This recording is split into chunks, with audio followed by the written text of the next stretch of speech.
প্রত্যেক মুহূর্তে আমরা দেখছি সংস্থার প্রশ্নপত্র। আর এখন যেটা দেখব তৃতীয় পর্যায়ক্রমিক মূল্যায়ন 2024-এর জন্য আরও একটা প্রশ্ন, ষষ্ঠ শ্রেণীর বাংলা প্রশ্ন, পূর্ণমান 70, সময় 2 ঘন্টা 30 মিনিট, গ্রুপ এর প্রশ্ন। দেখো সঠিক উত্তরটি নির্বাচন করে লেখো 1 গুণ 6। এটা হচ্ছে কিন্তু আমাদের প্রথম পেজ। ন্যায়ের বিধান দিল জননী রঘুমণি চণ্ডীদাস বিদ্যাপতি। দেখো এটা দিয়ে শুরু হয়েছে আমাদের প্রশ্নপত্র, মানে এটা রয়েছে আমাদের কাছে 1 নম্বর পেজ। দেখে নাও প্রশ্নপত্রগুলো কেমন রয়েছে। প্রতি মুহূর্তে সংস্থার প্রশ্নপত্র আমরা দিয়ে রাখতেছি। এখন রয়েছে অর্থাৎ নিচের প্রশ্নগুলির উত্তর দাও। 1 গুণ 6, 6টি যেখানে এখানে প্রশ্ন করতে হবে এবং প্রতিটি প্রশ্নের মার্ক কিন্তু 1 নাম্বার করে রয়েছে।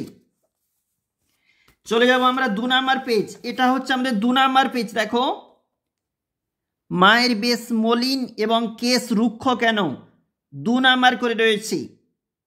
এটা দিয়ে শুরু হয়েছে আমাদের 2 নাম্বার পেজ।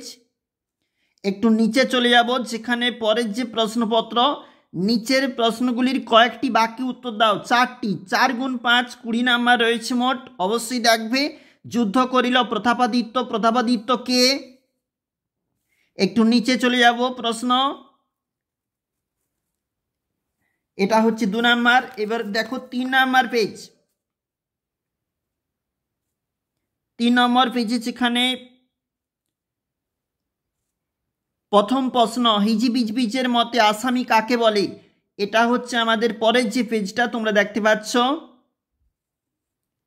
একটা প্রশ্ন এখানে করতে হবে, সেটা কিন্তু 5 মার্ক বলা রয়েছে। সঠিক উত্তরটি বেছে নিয়ে লেখো 1 গুণ 5 বলা রয়েছে, দেখবে। এবং নিচে যেখানে গ্রামার রয়েছে অবশ্যই 1 গুণ 5। চলে যাব পরের যে পেজটা আমাদের অন্তিম পেজ, মানে লাস্ট পেজ। এটা হচ্ছে 4 নম্বর পেজ। নঙ্গর্থক বাকি পরিণত তুমি এখন বসে পড়ো। দেখো দাঁড়িয়ে থেকো না, অবশ্যই নিজেরা করবে। এখানে রয়েছে চিঠি, 2টা চিঠি রয়েছে। পশ্চিমবাংলায় অজয় নামে একটি নদ আছে, এটা রয়েছে অনুচ্ছেদ। এবং নিচে রয়েছে প্রশ্নপত্র এবং একটি অনুচ্ছেদ লেখো। ঋতুরাজ বসন্ত বইমেলা নববর্ষ পরিবেশ দিবস পালন বিদ্যালয়ে। অবশ্যই দেখে রাখবে, প্রশ্নগুলি গুরুত্বপূর্ণ রয়েছে।